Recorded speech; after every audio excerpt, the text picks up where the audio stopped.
خای اولم خیلی بگو نصرینو چه خیلی 100%. بچه جان چه خیلی بچه جان سازه دم خونه دگاوره بود چه ما گفتم نگاهش کازمیو دم خونه بود سازه و با خودت کم کم میجمونی شوخی و فقط بچوری هم کامپیر میمونی خودم نگاهش میکنم ازوری ده زنگا سخت مهنت کردیم ها خای سوزه نصرینو سوز دیگه این بچه‌م چه خیلی بچه‌م طرف ما رفتگی و طرف مادرش طرف ما رفتگی و طرف خودت بسیارتر طرف ما رفته خسرو نه این که باشه ولی بگو هیچ کنه میگیرش تا چیله میره شوخی کرده زمزیک نشه همش نغز میشه من اسفندیار جون همین اساس زندگی چیه مثال همین مردک باید یه رفتاری کنه که ایزنش گپ نشنوه انا که زنه کم در این بین باید یه حیله کنه که یک رفتاری کنه که ای شوهرش گپ نشنوه انا وای زندگی شیرین میشه با مزه میشه برای همین کار دنیا دا دلشاد جان تو پلنگ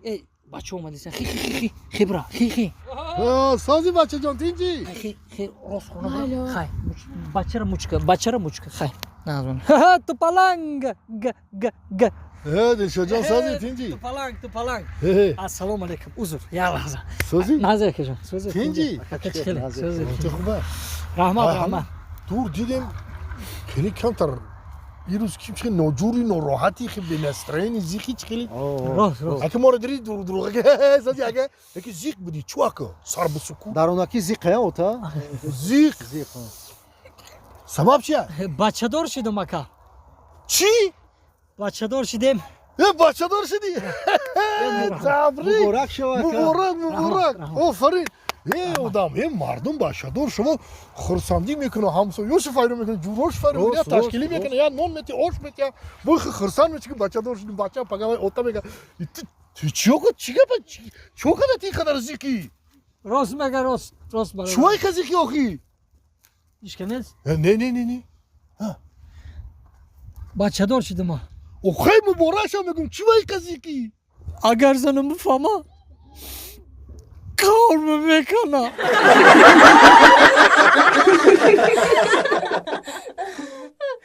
هیچ جون تا گریم خوردنگی با حضر چریدنگی بملال ها خرجان خوردنگی حجرش در سوی بی زمین نیست چریدنگی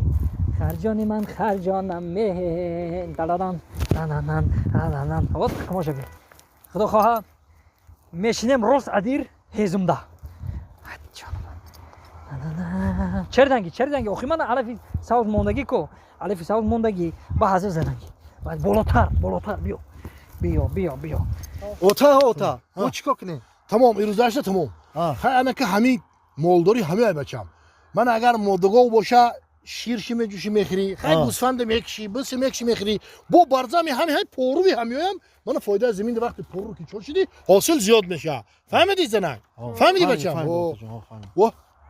این صغیره که با در زمین خرچروندی سای اوتا هوایی که هر روز نمیجا میبه که تیمو خرش زنک برای تیز دفت که در زمین سر کشه مردک تو بعضا وقت خودت گپای مرا نمیگیری او که جو گپای مرا میگیره اوچام راست میگه اوتا خود مرای هوایی سر کنه خیزی اوتا هوایی رو سر کنه خیزی ای بچه والا برکا سلام علیکم نازه کسو چی؟ تینجه؟ تینجه خری خمایا کا خیلی بچه خری خطای تو در زمینی من میچرونی خرتا میبخشی کمی راستی گپ اگه گفتم که خر مزاش نیست که جان مزاش نیست مردک بره همین دختر آوردم گفت که خونی خرت کمای خونش کمای؟ چیکار کنیم مرحمت اینه بیار ای خونی ما بگی بتشه یا که برادر نخون خونی آدم در حیوان میشیده که این خودت حیوان رو رفتار کرده شیده سایکو نخواه اخی آدم باشی تو نخواه در زمین ما بیاری خرت بچرونی خیلی میبخشی اکا جان دیگه تکرار نمیشه خر مزاش نیست مردک بره مزاش نیست دکتر گفت که خون نداره گفت یکم جای ویتامین دار بر ویتامین نداره یه جای سبزوات خوردن گیره خون میکنه خون حرکت میکنه دلش کار داره اکا دلش کار داره اومدن با کوپو میره علف پلاف میاری با حاضر اکا جان خیلی مرا بفهم ویتامین بخره خونش بسیار شو خونش زیاد شو چی زمینی ما تدا پلیکلینیکا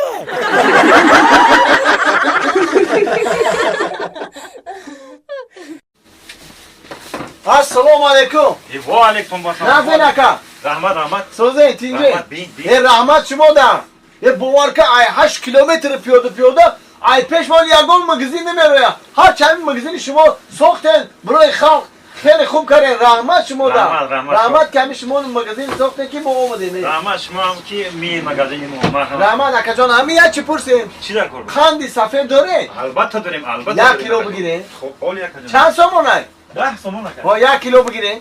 10 سومون نکرد 10 سومون نه همون قند میگیره میره خب این اکا جان رحمت کی انا شما همین قرار میوین مگزین ما میدرین ما خرسان میشیم که هم خیلی کلینتویت هست میوین این شما اکا جان انا آبا اکا جان این خان گفتین اخی خان داره نفهمیدم این سبک گفته ای در خیالم 1 کیلو نیست خیلی 1 کیلو نیست 1 کیلو گفتین اکا جان 1 کیلو وردیم نه اکا ما میفهمه این 1 کیلو نیست اینا بو اینا دیدی ای بچه 800 گرم برای چی؟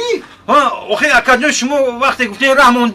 راه دور اومدیم برای هم گفتم که راه عذاب نکشین بی‌پروا نشین برای ما 800 گرم بوده ای رحمت که بو غم ما رو نخوره نه رحمت پولش هم میدادین چند سامان گفته؟ 10 سومون اکا اینو جان مرحمت اکا این کمه برای چی کم دادین برای چی که شما وقتی حساب کردن ده بفرن نشین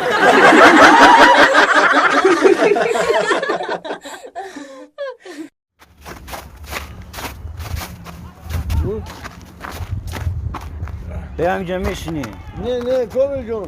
پایانتر میریم ای پایان با شروع میتوه با اوزار هم میفهمیم بیو دیر کردیم چی سر شده سر شده ها بیو اوس نه غلطی اوس بیو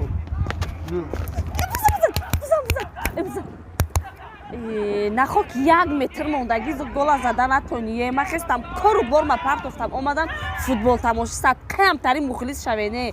бузан чи хели футболистаниё ман нафаҳмидам ممکنه همینجا بشینیم бишинен ассалому алейкум ассалом музикаи сар шидан нав сар шид навакай دیدی کاملجان نام سر شده هرچی عثمت کرده کاملجان با وقت من همه گودکی فوتبال دوست میدارم من همه خمه به فوتبال تصور کردن نمیتونم با ما چی؟ با ما کی بوده مگنه؟ ако илтимос камтар пас гап зане یکیه بو اپا من مخلص فوتبال های گوش که اون امو رقمی 8 دیدی؟ رقمی 8 انمو حالی 17 مینوده گلم میزنم تا کجا میدونه که همون رقمی 8 17 مینوت گل میزنم من این بازی را دیدگیم این پافتور را